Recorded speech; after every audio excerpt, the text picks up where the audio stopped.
धर्मपुर नाम का एक गांव था जिसमें सोनिया नाम की एक छोटी सी लड़की रहा करती थी। सोनिया बहुत ही दयालु स्वभाव की थी। वो सबकी बहुत मदद किया करती थी।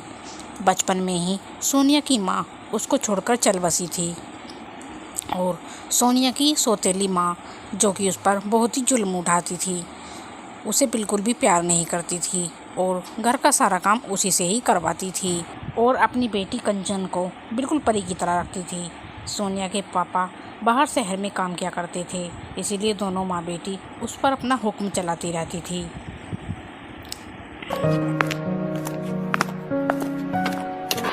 अरे यो करमचली, तू यहाँ बैठकर पढ़ रही है? बर्तन क्या तेरी माँ मांजेगी मरी हुई आकर?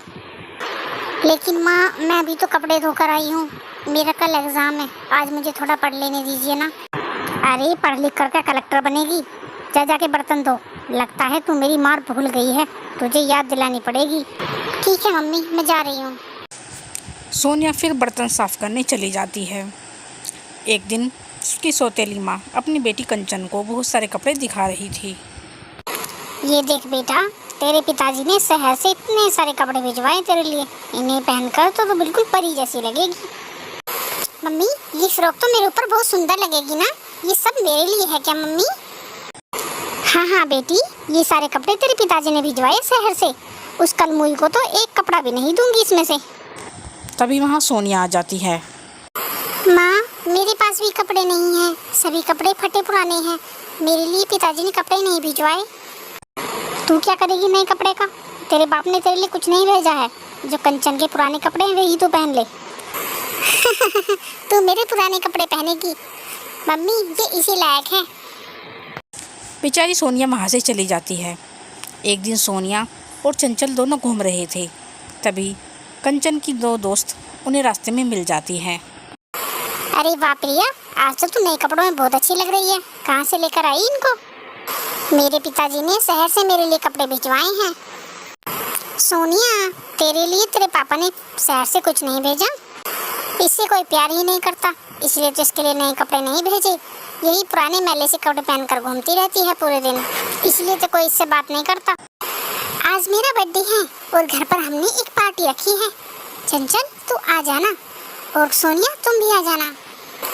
अरे इसे क्यों बुला रही है? वैसे भी इसके पास नए कपड़े नहीं हैं, इन्हीं फटे पुराने कपड़ों में आ जाएगी। अरे मैं तो इसीलिए इसे बुला रही हूँ क्योंकि पार्टी में बर्तन साफ करने के लिए और साफ सफाई करने के लिए भी तो कोई चाहिए ना। फिर सभी लड़कियाँ सोनिया पर हंसने लगती है। सोनिया का मूड खराब हो जाता है। वो उदास मन से घर की तरफ चल देती है। तभी वो देखती है कि एक जादूगर अपने हाथ में एक पिंजरा लिए हुए हैं, जिसमें कि एक बहुत ही सुंदर चिड़िया को उसने कैद कर रखा है। चिड़िया बहुत ही उदास दिख रही है। उसे देखकर वो बोलती है। सोनिया को बहुत बुरा लगता है उस बंद चिड़िया को देखकर। अरे ये चिड़िया कितनी उदास है। जरूर इस जादूगर ने इस चिड़िया को कैद में रखा है। मुझे इसकी मदद करनी चाहिए, इसीलिए शायद ये उदास है। फिर सोनिया उस जादूगर के पीछे पीछे चलने लगती है। वो मौके की तलाश में थी कि जैसे ही जादूगर की नज़र पिंजरे से हटेगी वो उससे आज़ाद कर देगी। जादूगर को चलते चलते प्यास लगती है। तभी वो एक जगह रुक जाता है और पिंजरे को एक जगह रखकर पास ही लगे हुए नल में पानी पीने जाने लगता है। तभी मौका देखकर सोनिया आती है और उस पिंजरे को वहाँ से उठाकर तेज़ी से दौड़ने लगती है।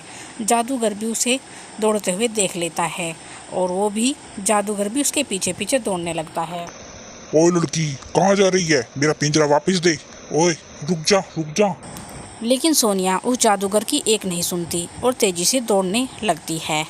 फिर वो एक सुनसान जगह पर जाकर रुक जाती है। जब देखती है कि जादूगर उसका पीछा नहीं कर रहा है तो वो पिंजरे से चिड़िया को आज़ाद कर देती है। जब ये चिड़िया आज़ाद होते ही एक सुंदर परी के रूप में बदल जाती है और सोनिया उसे देखकर बहुत ज़्यादा डर जाती है। अरे बेटा, डरो मत, मैं तुम्हें कोई नुकसान नहीं पहुंचाऊंगी। तुम कौन हो? मैं एक परी हूँ। मुझे उस जादूगर ने अपने जादू से चिड़िया बना दिया था और इस पिंजरे में कैद करके रखा था और तुमने मुझे उसी कैद से छुड़ा लिया। तभी वो जादूगर वहाँ पर आ जाता है। अरे ओ लड़की, तेरी हिम्मत कैसे हुई मेरे पिंजरे को लेकर भागने की? ला, मेरा पिंजरा वापस दे। नहीं नहीं, ये पिंजरा इसे वापस मत देना, वरना ये फिर मुझे इसमें ही कैद कर देगा। तू मानेगी मेरी बात या नहीं? तू जानती नहीं मैं कितना खतरनाक हूँ। चुपचाप इस पिंजरे को मेरे हवाले कर दे, नहीं तो मैं तुझे पत्थर की बना दूंगा। अरे जाओ, तुम खतरनाक कम और नौटंकी वाले ज्यादा लग रहे हो। नौटंकी? तू जानती नहीं अभी मेरी शक्तियों को। मैं 1 मिनट में पत्थर को पानी और पानी को पत्थर कर सकता हूँ। अच्छा, तो जरा ये सामने रखे पत्थर को शीशा करके दिखाओ, तब मानूं मैं तुम्हें। फिर जादूगर अपनी छड़ी को घुमाता है और सामने रखे पत्थर को वो पल भर में शीशा बना देता है। देखा लड़की, और कोई सबूत चाहिए तुझे? चल अब पल भर में मेरा पिंजरा मुझे वापस कर। नहीं, अभी मुझे विश्वास नहीं हुआ। ये छोटा मोटा जादू तो कोई भी दिखा देगा, मैं तो तब मानूंगी जब तुम इस शीशे को तोता बना दोगे। अच्छा, तो ये ले। जादूगर उस शीशे को तोता बनाने के लिए अपनी छड़ी घुमाता है, लेकिन शीशे में उसी की तस्वीर आ रही थी। जैसे ही उसका जादू उस शीशे पर पड़ता है तो वो रिफ्लेक्स में आकर उसी पर आकर लग जाता है और वो तोता बन जाता है। तभी सोनिया भागकर जाती है और उस तोते को उसी पिंजरे में बंद कर देती है और उस पिंजरे को उस परी को सौंप देती है। अरे वाह, तुमने तो पल भर में अपनी बुद्धिमानी से इस जादूगर को हरा दिया, और तुमने मेरे ऊपर जो उपकार किया है मैं उसका एहसान कभी नहीं भूलूंगी। इसीलिए मैं तुम्हारी एक ख्वाहिश पूरी कर दूंगी। बताओ, तुम अपनी कोई एक ख्वाहिश मुझे बताओ। मेरे पास कोई अच्छा कपड़ा नहीं है, इसीलिए मेरा कोई दोस्त ही नहीं बनता। क्या आप मुझे कोई अच्छा कपड़ा दे दोगी? बस एक कपड़ा, अभी रुको। तभी वो परी एक चुटकी बजाती है और वो एक बहुत सुंदर गाउन सोनिया के हाथ में आ जाता है। गाउन देखने में इतना सुंदर था कि सोनिया की तो उससे नज़र हट ही नहीं रही थी। ये लो, इस सुंदर गाउन को तुम रख लो। ये कोई मामूली गाउन नहीं है, ये एक जादुई गाउन है। इसे पहनकर तुम बहुत सुंदर लगोगी और सभी लोग तुम्हारे साथ आकर्षित होंगे, तुमसे दोस्ती करना चाहेंगे। और ये गाउन कभी भी गंदा नहीं होगा, हमेशा साफ सुथरा ही रहेगा।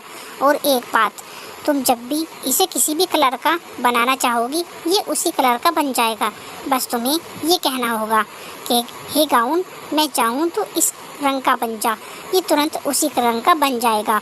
और तो और ये तुम्हारी वैसे भी मदद करेगा, किसी भी तरह का कोई काम हो तुरंत चुटकियों में वो ख़त्म कर देगा। लेकिन ये शक्ति जब तक ही काम करेगी जब तक तुम्हारे मन में छल कपट और लालच नहीं आएगा। जिस दिन छल कपट और लालच आया, इसकी शक्ति ख़त्म हो जाएगी। फिर वो परी गाउन सोनिया को देकर वहाँ से उड़कर चली जाती है और सोनिया भी उस गाउन को लेकर घर आ जाती है। सोनिया बार बार उस गाउन को निहार रही थी और वो उससे सोच रही थी, क्या जो वो परी बोल रही थी वो सब कुछ सच है? क्या ये सच में जादूगर गाउन है? इसमें एक बार पहन कर देखती हूँ।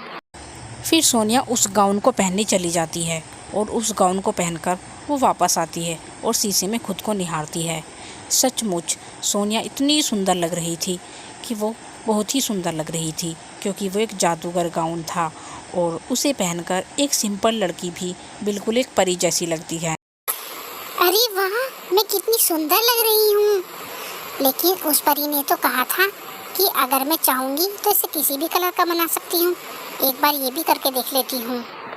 सुन गाउन, मैं चाहूँ कि नीले रंग का बन जा। तो सोनिया आंखें बंद करके जैसे ही इस मंत्र को बोलती है, उसकी ड्रेस नीले कलर में बदल जाती है। सोनिया ये देखकर बहुत अचंभित होती है और सोनिया उस दिन उस ड्रेस को पहनकर अपनी दोस्त की बर्थडे पार्टी में जाती है और उसके अंदर एक अलग ही आत्मविश्वास आ गया था, क्योंकि उसे पता था कि इस गाउन में वो सबसे सुंदर लग रही है और वो सबसे ज़्यादा अलग लग रही है।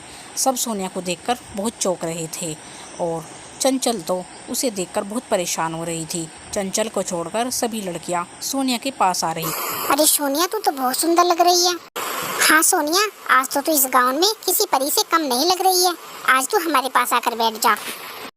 लेकिन सोनिया की इतनी तारीफ सुनकर उसकी सौतेली बहन चंचल बिल्कुल भी खुश नहीं थी, उसे बिल्कुल भी अच्छा नहीं लग रहा था। लेकिन सोनिया तो अब दिन पर दिन बहुत ज़्यादा खुश थी और वो अपने जादुई गाउन से हर बार कलर बदल लेती और उसके अच्छे अच्छे दोस्त बन गए थे। उसकी सौतेली माँ जो भी उसे काम बताती उसे वो चुटकियों में ख़त्म कर देती और वो अब बहुत ही खुश रहने लगी थी।